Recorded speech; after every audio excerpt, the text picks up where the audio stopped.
welcome to the deep dive. We are covering something today that is, frankly, going to fundamentally challenge how you view the infrastructure of the modern world. Yeah, it really is a massive topic. If you follow the undercurrents of culture, specifically the men's rights activist space, a broader MRA movement, and the ideas circulating within the red pill manosphere, you already know there's a massive conversation happening beneath the mainstream radar. Right, it's this massive undercurrent. Exactly. And today we're taking an ultra-long, incisive, and truly fascinating look at a highly controversial new worldview that is gaining undeniable traction in those exact spaces. It is gaining a lot of momentum. But before we get into it, I want to ask you to make sure to like and subscribe to this show. We are going to be unpacking an immense amount of material today, and subscribing ensures you won't miss any of our future deep dives. It really is a dense text. The sheer scope of the arguments requires a lot of careful unpacking today. Absolutely. So today's focus is an exclusive review of a provocative ebook published in 2025. It's titled Church of Female Supremacy: Satanic Coven Synod, Sacramental Abortion, and Simp Altar Boys by Conrad Riker. Quite the title. Doesn't pull any punches. Yeah. Our mission here is to meticulously dissect Riker's core thesis, which is his claim that our foundational modern institutions, the family unit, the church, the education system, and corporate America, have been systematically captured by feminist and Marxist ideologies. Yes. We're going to look at the history of these institutions prior to this alleged capture and how they operate now. And if you find this analysis compelling and want to explore the source material yourself, you really need to check Amazon, Kindle, and Google Playbooks to buy this ebook. Highly recommend looking at the primary source. Also, if you want to follow the author's ongoing writings, you can find him at Conrad Riker at Substack. That's conradriker.substack.com. Now, before we start parsing the actual arguments, I need to make an explicit impartiality disclaimer to you, the listener. Yes, very important. The source material we are examining today contains highly politically charged content. I mean, it touches on intense flashpoint issues across cultural, religious, and political spectrums. The most intense issues you can think of, really. Exactly. So I want to make it unequivocally clear right now that neither of us is taking a side, nor are we endorsing the viewpoints, ideologies, or conclusions of the author. Right. Our sole mission today is to impartially report on the contents of the ebook. We are here to dissect Riker's concepts, analyze his historical claims, and examine the data he presents so that you can understand the precise architecture of this specific worldview. We are just the messengers here. We are presenting the arguments exactly as they are laid out in the text, leaving the final judgment entirely up to you. Setting that framework is crucial because, Riker's manifesto doesn't stick to just one lane. The book covers everything from evolutionary biology to theological revolutions, all the way to the rise of what he calls a decentralized digital citadel. It's a very sweeping theory of everything. It is. And to really grasp his overarching theory, we have to start where he starts, which is the biological mandate. Riker argues right out of the gate that men and women are biologically, hormonally, and neurologically different. Fundamentally different. And that evolution designed us for distinct functional roles. He posits that men are built to lead, protect, and provide, while women are built to nurture, bear children, and bind communities together. The way he frames this biological baseline is really essential to everything else in the book. He isn't just saying these differences exist, Right. He's arguing that these very specific functional evolutionary roles are the exact mechanisms that built human civilization. They are the load-bearing pillars of human progress. Which made sense historically. Exactly. But the conflict, according to Riker, arises because modern social theories are attempting to tear down these foundational roles under the banner of equality. Right, but he redefines that word. He does. He defines equality in this context not as equal opportunity, but as a weaponized term. He claims it operates as a Trojan horse for female supremacy and male disposability. That's a heavy claim. It is. He uses a very utilitarian analogy early on. He compares the sexes to tools. He notes that a hammer isn't a failed screwdriver, and a screwdriver isn't a failed hammer. They simply have different functions. Right. The crisis we face today, he argues, is that society is treating the male hammer as an inherent problem that needs to be socially engineered or deconstructed entirely. And that leads directly into his critique of the phrase toxic masculinity. He points out this glaring paradox.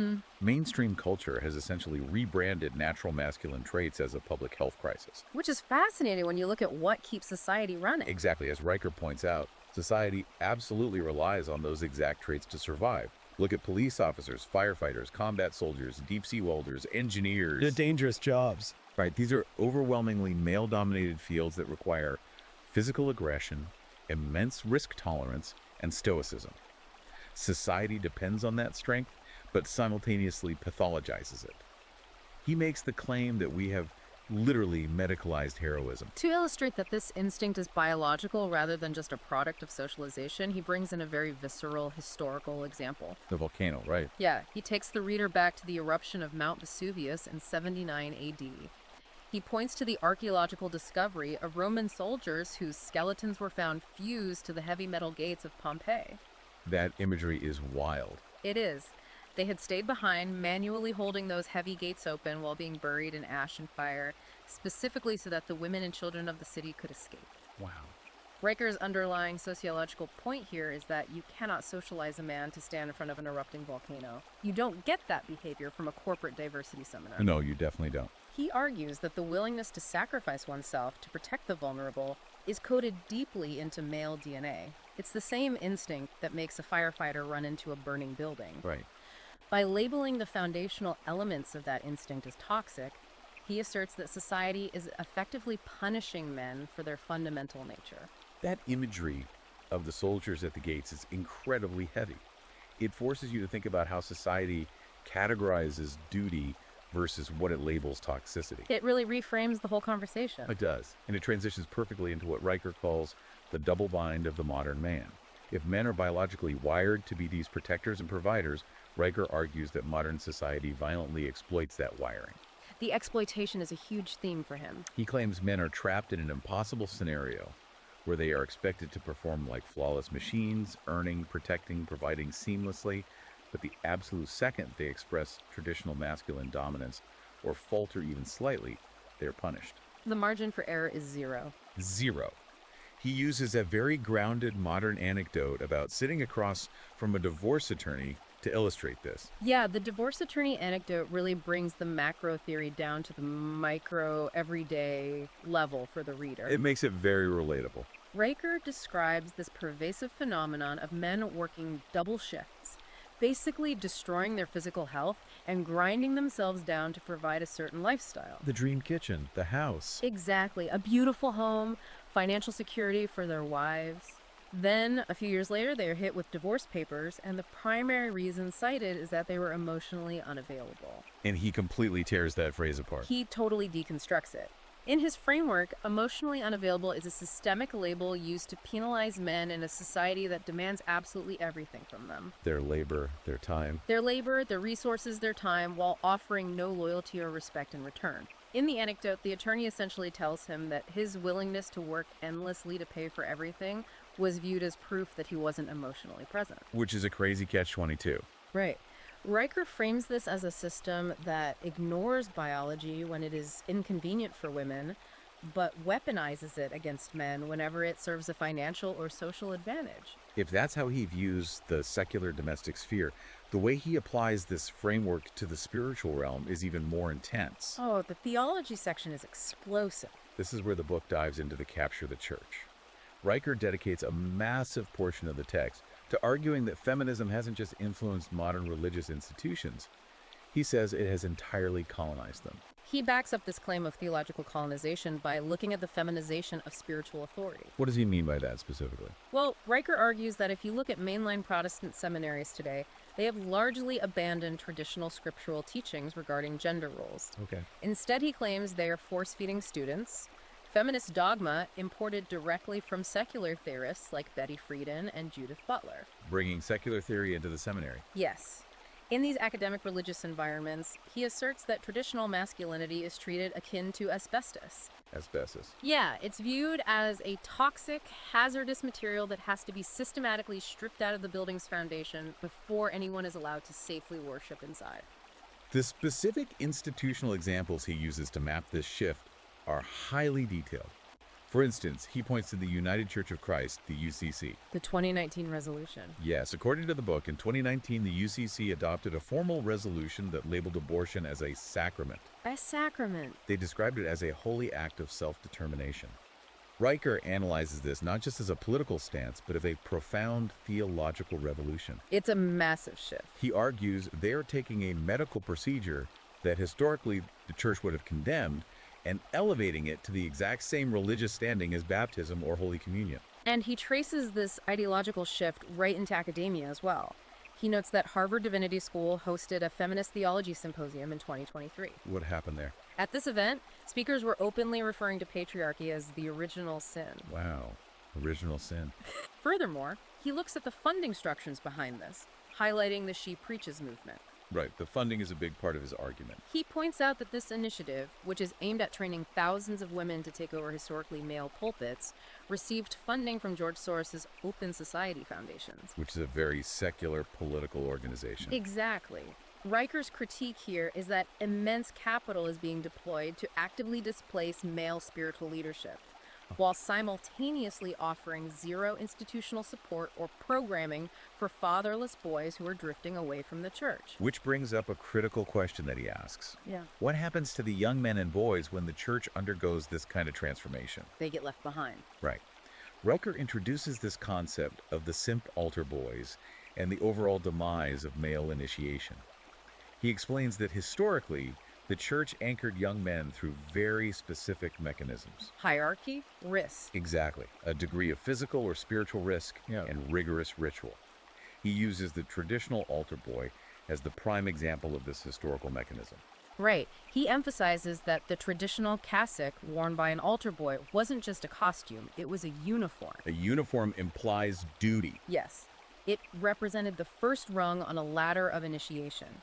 It demanded discipline and precision, and it was the first step toward taking on the heavy, serious responsibilities of fathers, priests, and community leaders. It instilled a deep sense of duty. But then he contrasts that historical tradition with the reality of the modern church. He specifically singles out the Episcopal Church for replacing the traditional male-oriented altar boy with gender-neutral liturgical assistants. The He rebranding. includes a quote from a teenager in the book who described this new role as being like a Starbucks barista for Jesus. That quote really sticks with you. It does. Riker argues that boys are intrinsically wired to be knights. They want to serve a high mission with a sense of gravity and risk. Want to be challenged. They do not want to be customer service reps handing out bulletins. By stripping away the gendered weight and the rigorous initiation from these roles, he claims the church isn't achieving equality. It is creating a massive emotional void for young men. And Riker measures the fallout of that emotional void by pointing to the demographic collapse currently ravaging various denominations. The numbers he brings up are startling. He presents a very clear cause and effect relationship using specific data. For example, he notes that the Evangelical Covenant Church approved female bishops in 2021. Okay. Within just 3 years, they experienced a 27% drop in overall membership, with their youth retention rate plummeting below 15%.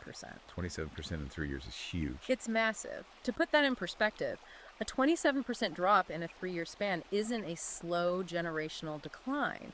Structurally and financially, that is a catastrophic mass exodus that threatens the viability of the entire institution. He also points to Saddleback Church, which is one of the most prominent evangelical megachurches in the country. They ordained women pastors in 2022. According to Riker's data, their attendance dropped 32% in just 18 months following that decision. 32%. And on the more extreme end, he looks at Sweden's Lutheran churches, which he claims have started hosting menstrual moon rituals and burning sage to the divine feminine. And the result of that. The result is that male attendance in those specific congregations has dropped to roughly 18%. Riker's definitive conclusion from all these numbers is that men are not overly complicated in their institutional loyalty. They see what's happening and react. Exactly. When a church replaces the masculine ideals of sacrifice, strict discipline, and duty with a culture focused on emotional healing, inclusivity, and safe spaces, men simply recognize that the spiritual authority has been fundamentally feminized. And they walk away. They walk away. They withdraw their presence and, crucially, their resources. But this withdrawal from hostile environments doesn't just start in adulthood, though. Riker traces this systemic hostility right back to the classroom. The early years. Yes, he refers to the modern education system as the matriarchal classroom, which he argues acts as a simp pipeline. Let's look at his analysis of the 2015 Every Student Succeeds Act. The federal funding. Right. He states that this federal act allocated $150 million annually for gender equity programs. But Riker claims that in practice, virtually all of that funding was directed toward programs exclusively for girls. Even though boys are the ones struggling. Exactly. He juxtaposes this funding disparity with the reality that boys are the ones objectively failing in the modern classroom. Boys are receiving lower grades, they are diagnosed with learning disabilities at much higher rates, they make up the vast majority of expulsions. And the suicide rates. And tragically, yes, they account for a significantly higher rate of youth suicides. The underlying analysis Riker provides is that the educational system isn't just failing boys by accident, it is structurally hostile to natural male behavior. It's a feature, not a bug, in his view. Right. He argues that schools are literally medicating boys, simply for acting like boys. The system punishes rough and tumble play, pathologizes high male energy, and demands that young boys sit completely still and constantly check in about their feelings. Which goes against their biology. Through this process, Riker claims the system is engineering a generation that is biologically male, but psychologically neutered. Psychologically neutered. They're being conditioned to believe that their ultimate value to society lies in their compliance rather than their competence or their drive. In his view, this isn't a push for educational equality. It is an institutional attempt to extinguish masculine traits before they can fully develop. And once they leave the classroom, they are hit with what he calls the media erasure of the father. The media section is really fascinating. Riker is deeply critical of how mainstream media and corporate advertising portray men. He points to a specific 2022 campaign by Disney Plus titled Strong Moms. What was his issue with that campaign? He meets that this campaign didn't just sideline fathers or make them secondary, it erased them completely from the narrative. Just gone. Gone.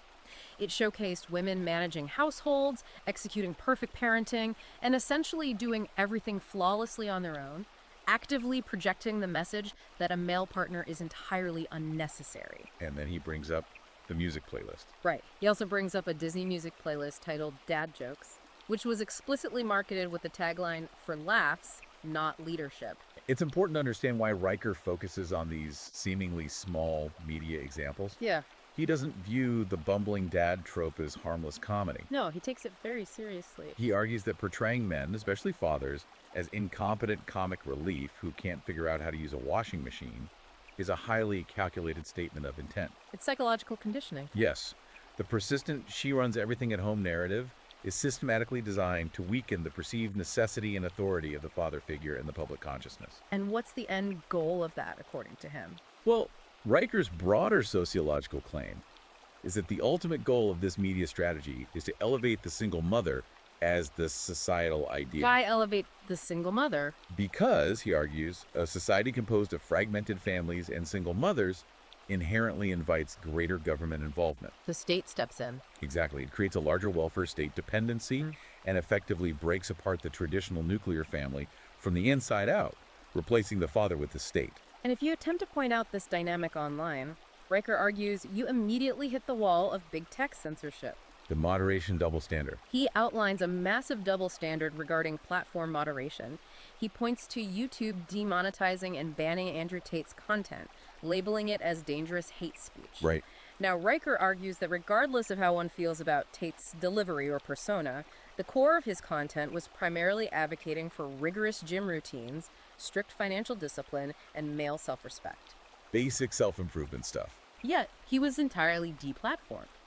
Meanwhile, Riker points out that the exact same platform actively promotes, monetizes, and algorithmically pushes channels like Feminist Frequency. Which have a very different message. Channels which frequently host videos with titles akin to "Why Men Are the Problem." The contrast he draws regarding the video conferencing platform Zoom is perhaps even more jarring because it involves active organizing rather than just content creation. This was the summit ban. Right. Riker details how Zoom banned a men's mental health summit in 2022.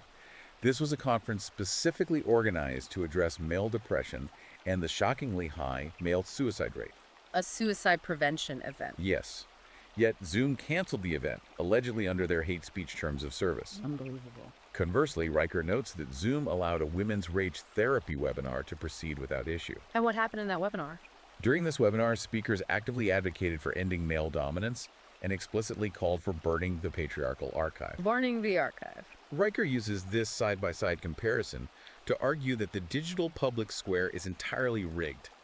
One event was focused on healing and suicide prevention, while the other was focused on ideological destruction and rage. But only the male-focused event was deemed a threat. Exactly. Only the male event was censored. Let's move from the digital square into the physical workplace and the courtroom, because this is where Riker claims the most tangible damage is done. The corporate section.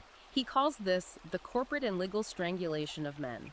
He starts with human resources departments. He quotes Peter Thiel here, right? Yes, he uses a quote from Peter Thiel, who referred to modern HR departments as ideological compliance enforcers. That's a strong phrase. Riker argues that the entire architecture of modern corporate culture is specifically designed so that betas men who are highly compliant, agreeable, and never challenge the consensus are the ones who get promoted. The yes men.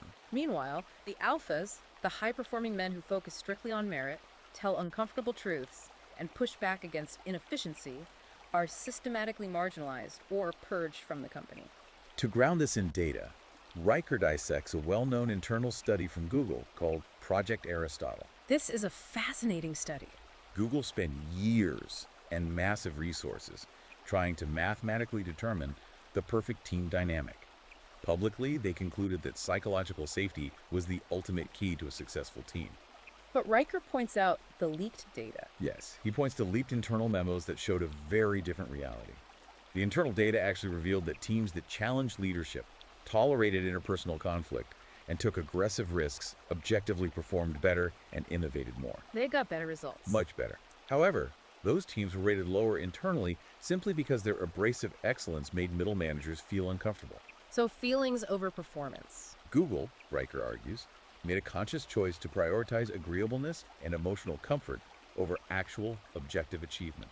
He perfectly contrasts that corporate sensitivity with Elon Musk's management style at companies like Tesla and SpaceX. Musk is the ultimate counterexample here. Musk is notorious for demanding 100-hour work weeks, publicly reprimanding engineers who fail, and firing employees who complain about work-life balance. Very old school alpha. Riker argues that mainstream corporate culture labels Musk's alpha style as toxic. But he points out that this exact style is the reason Musk's companies are literally colonizing space and revolutionizing the auto industry, while legacy companies stagnate. And he compares that to Boeing.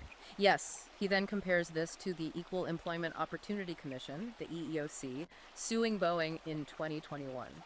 According to Riker, Boeing was targeted for attempting to promote engineers strictly based on merit, test scores, and peer reviews, rather than adhering to externally mandated diversity quotas. This corporate prioritization of compliance over merit leads directly into what Riker calls the criminalization of competence. This was a very powerful chapter. He makes a fascinating and stark comparison between how bureaucratic institutions operate versus how capable traditional men operate during a crisis. He looks at the aftermath of Hurricane Katrina in New Orleans. The contrast there is night and day. While FEMA, the official government agency, was paralyzed by red tape, and politicians were just holding press conferences, who was actually out in the floodwaters saving lives. Civilians. Riker points out it was armed civilian men, off-duty cops, ex-military personnel, regular working-class dads from across the South who hitched up their own boats, completely bypassed the government permitting process, and rescued thousands of people from their rooftops. Without asking permission. Riker's argument is that modern society actively criminalizes this kind of raw alpha competence when it occurs outside of a state-approved bureaucratic framework. We call them vigilantes. We shame the men who take immediate decisive action as dangerous vigilantes, while we cover for the bureaucrats who completely fail to protect the public. But according to the book, the place where systemic hostility against men is most heavily and legally weaponized is the family court system. The family courts. He calls this chapter the legal war on men. He unpacks how the legal system functions essentially as a massive mechanism for wealth and resource extraction from men. He shares an anecdote from Florida that is just mind-blowing. The text message. Yes. A father was penalized with a loss of 50% of his child custody time simply for texting LOL to his ex-wife when they were arranging a pickup time. Just for texting LOL. The ex-wife's legal team flagged the acronym as emotionally dismissive and uncooperative, and the judge agreed. When we talk about how that happens practically, Riker details the use of court-mandated co-parenting apps. He calls them forensic traps. He describes these apps as literal forensic traps. It's not just that they facilitate communication, it's that every single emoji, every mundane text about packing a school lunch or adjusting a schedule is permanently recorded and then forensically scrutinized by opposing legal teams. It's The communication is constantly twisted into evidence of either manipulation or micromanaging. It creates an environment where a father is constantly communicating under the absolute threat of legal penalty. And then you factor in the financial devastation of no-fault divorce. Riker highlights that the average divorce in the U.S. costs around $15,000 in legal fees alone, and the vast majority of that financial burden is borne by men. It bankrupts them. He frames modern marriage purely in the legal context, not as a romantic partnership, but as an extreme, unmitigated liability. A hostage situation. He argues that men are essentially held as financial hostages, forced to participate in a legal system that demands they fund the destruction of their own families and the removal of their own children. This systemic financial exploitation is the perfect bridge into Section 5 of his thesis, where Riker outlines his overarching economic theory. He terms this the red pill economy. How does he connect all these dots?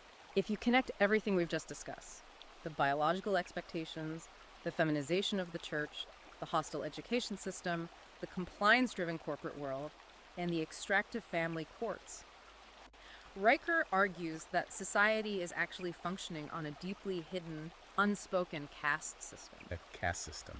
Men, he posits, are the expendable class. They're the ones expected to do the dangerous, dirty, and deadly work. They build the bridges, maintain the electrical grids, fight the wars, and die in the industrial accidents. The harsh reality of infrastructure. He brutally summarizes this by stating that men die in the coal mines so that their surviving spouses can receive the insurance payouts and the corporate CEOs can receive their annual bonuses. On the flip side of that coin, he points to data showing that women control approximately 70% of all consumer spending in the United States. 70%. He categorizes women in this economic model as the protected class. So the dynamic, as Riker sees it, is that men produce the foundational wealth and infrastructure through expendable labor, while women allocate and spend that wealth. Production versus consumption. He argues that until men wake up to the reality of this hidden economic caste system, they will continue to be exploited. But Riker doesn't just lay out this bleak assessment and stop there. He presents a very specific, actionable philosophy for men who realize this is happening. He offers a way out. He calls it the trifecta solution: lift, build, lead. Break that down for us. Step 1 is to lift. He tells men they must lift weights and engage in rigorous physical training to reclaim their biology from a modern environment saturated with sedentary screen time and low-quality, hormone-disrupting diets. It's about forging physical resilience as a baseline. Step 2 is to build. He urges men to build their own independent wealth and businesses. This is how they escape what he defines as the rent-slave economy. Let's actually define that term, because he uses it a lot. When Riker says rent-slave economy, he's not just talking about literally renting an apartment. No, it's much broader. He's talking about a broader, modern economic system where you own absolutely nothing. You lease your car, you subscribe to your software, you stream your media, and you rely entirely on a massive corporate employer for your health care and your paycheck.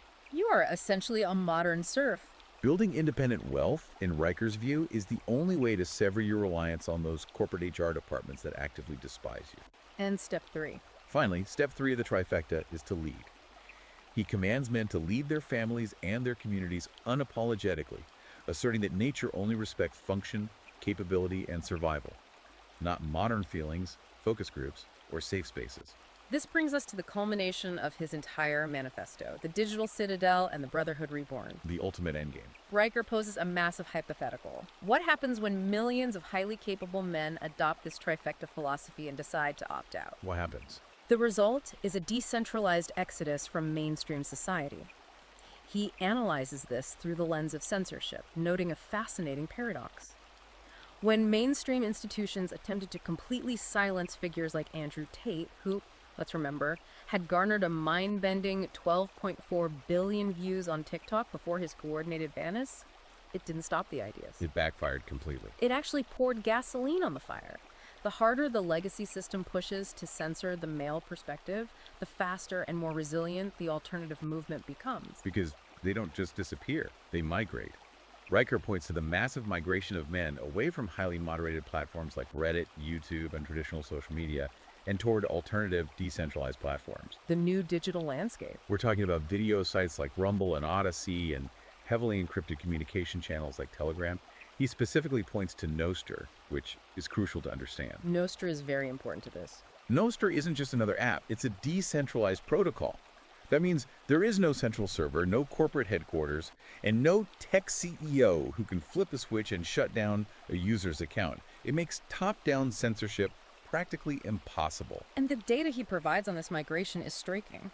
Citing Pew Research from 2023, he notes that 43% of young men are now actively using these alternative decentralized platforms. Almost half. Furthermore, privacy-focused messaging apps like Signal and Session saw their male user growth spike by 400% between 2022 and 2024. A 400% spike. Men are systematically abandoning the digital public square because they have realized the algorithmic rules are entirely rigged against them. But what is truly fascinating is that this exodus isn't remaining purely digital. It is manifesting in the physical world. Brick and mortar. Riker details the actual brick-and-mortar construction of parallel institutions, which he collectively refers to as the Citadel. These are real-world spaces where men are gathering entirely outside the purview of HR departments, family courts, and mainstream cultural oversight. He gives some incredible examples. He talks about the Backyard Brotherhood in Montana, a network where men meet to discuss everything from managing combat PTSD to funding independent-side businesses, deliberately doing so without any female presence or state-licensed therapeutic oversight. He also highlights a facility in Ohio built by a man named James. It's a $200,000 a year gym operation specifically dedicated to mentoring fatherless teenage boys. Mentoring through action. Crucially, the mentoring is done entirely through rigorous strength training and discipline, explicitly rejecting modern talk therapy. Riker mentions the Iron Mountain Men's Retreat in Idaho, which he describes as a 40-acre compound run almost like a paramilitary monastery. And his own experience. He even details his own personal experience paying $500 a month to gain access to the Red Pill Ranch in Wyoming. It's a sprawling property where men are trained in advanced self-defense, sustainable agriculture, and off-grid survival skills. And the most brilliant part of this physical exodus is the legal strategy behind it. Riker outlines how these groups are utilizing a very specific legal loophole to protect themselves from government intervention or discrimination lawsuits. The Supreme Court precedent? He points to the Supreme Court ruling in Roberts v. United States Jaycees. Riker champions the idea that these men's groups should legally incorporate as private fraternal religious societies operating under the same legal precedents that protect historical organizations like the Elks Lodge or the Freemasons. That's a huge legal shield. Under current U.S. law, these private fraternal groups are legally permitted to exclude members based on gender, and they can achieve permanent tax-exempt status. Riker is essentially providing a legally bulletproof blueprint for men to build sovereign, men-only spaces that neither the government nor feminist activists have the legal standing to infiltrate. The ultimate demonstration of this newly formed, decentralized organizational power was witnessed during the clandestine Men's March on Washington in 2024. The march that nobody heard about. This event was entirely ignored by the mainstream press. It wasn't organized by politicians, and it wasn't funded by traditional think tanks. Riker details how it was organized entirely via peer-to-peer encrypted Telegram groups. Uncensorable organization. It is funded completely outside the traditional banking system using privacy-focused cryptocurrencies like Monero and Bitcoin, meaning authorities couldn't freeze their assets. What was the turnout? Riker describes the scene. 18,000 men arriving in the nation's capital, completely silent, highly disciplined, dressed in suits and boots, and unapologetically male. That's a massive show of force. Because it was decentralized, there were no official leaders for the police to arrest and no public spokesman for the media to cancel. It was a massive physical demonstration of a parallel infrastructure that has been built entirely in the shadows. It is an incredibly powerful visual to end on. As we wrap up this deep dive into Conrad Riker's worldview, let's summarize the ultimate endgame he is proposing. It's a complete paradigm shift. Riker's book isn't just a critique. It is a comprehensive, step-by-step map for a complete withdrawal from mainstream institutions. He is actively urging men to stop asking for permission to exist within a system that hates them. A system that actively suppresses them. He wants them to aggressively reject the simp pipeline of modern education, to walk away from the feminized church, to opt out of the corporate rat race, and instead focus all of their resources, capital, and energy on building private, legally protected sovereign brotherhoods. Reclaiming the mandate. He is calling for men to reclaim their biological mandate by completely and unapologetically detaching from the societal structures he argues are engineered to destroy them. Before we conclude, I want to leave you with a final thought to ponder. A logical extrapolation of Riker's thesis that isn't explicitly resolved in the text. Let's hear it. If Riker's vision actually comes to pass at scale, and a massive demographic of the most capable, protective, and economically productive men in society entirely withdraw their participation, their tax dollars, their labor, and their protective instincts from the mainstream, what happens to the core infrastructure